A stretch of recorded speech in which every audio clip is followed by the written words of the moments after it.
Gikan sa enhanced community quarantine, gihimo na nga modified enhanced community quarantine ang dakbayan sa Sugbo.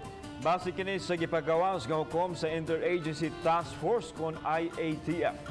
Sayranta ang mga protokol nga ipatuman sa syudad sa Sugbo sugod sa Hunyo 1. Kaniya ang report. Sa press briefing sa tigpamaba ni Mayor Edgardo Labilla, gilatag nini ang protokol nga ipatuman sugod sa Hunyo 1 hangtod sa Hunyo 15 ubos sa Modified Enhanced Community Quarantine. 50% sa working force ang mahinayuna sa pagbukas aron mabuhi ang ekonomiya ug mahatagan na usab og kahigayunan ang mga tao sa pagpanarbaho. Apan gikinahanglan nga musunod yapon sa striktong protokol diin ang mga kumpanya gikinahanglan nga musumiter sa listahan sina mga kawani nga tugutan nga motrabaho ug ang pamaagi nila nga ipatuman. Giklaro ni Attorney Ray Galon, di na i-require ang COVID test sa mga empleyado. Ang lahi na lang ini subay gihapon sa mao nga guidelines, nga dili na mandatory ang pag-undergo og testing.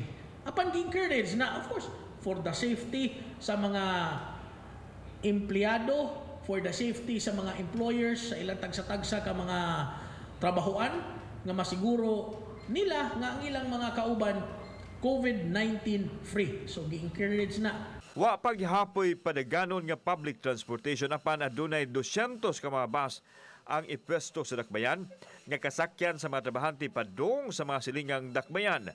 Ang mga kumpanya giawhag usab nga padayon nga mo-provide og shuttle sa ilahang mga trabahante.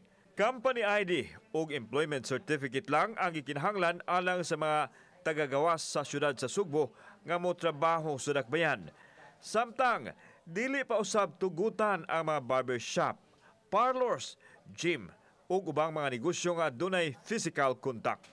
Ang kining modified while magbukas ang kasagarang negosyo kay ang di magbukas ini kaniramang ana as category 4. Unsa man ang category 4 nga negosyo kanang imposible kayo ang distancing nga mahitabo sama sa masahe. Kinahanglan man ka nga muhikap yung lawas ana sama sa kanang pagwapog-pagwapa ang atong mga beauty parlors, ang atong barber shops. Ang mga pantalan sa dakbayan sa Sugbo dili paghapon moabli alang sa mga inter-island travel. Gawas lang sa mga biyahe nga gitugot alang sa pagpapauli sa mga OFW. Kauban si Marlon Milgaso, ako si Alan Domingo. Balitang Bisdak.